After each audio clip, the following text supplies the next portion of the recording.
கிறிஸ்து பிறப்பதற்கு முன்னால் கிமு கிப்புன்னு சொல்லுவாங்க. சேலம் உருட்டாலை என்னமான ஒரு இதெல்லாம் எல்லாராலும் இதை பேசிட முடியாதுங்க. புகுத்தாய்வு திட்டம்,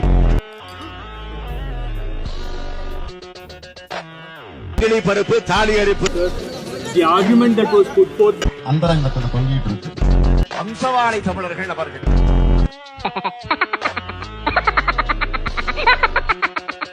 முதல்ல கலவரத்தை நடத்தணும். நீங்க நினைக்கலாம் ஏதோ ஏதோ கோமாளி மாதிரி ஏதோ பண்ணிட்டு இருக்கானம்மா அப்படின்னு, ஜோக்கர் மாதிரி அப்படின்னு. உண்மையிலே ஜோக்கர் தான்.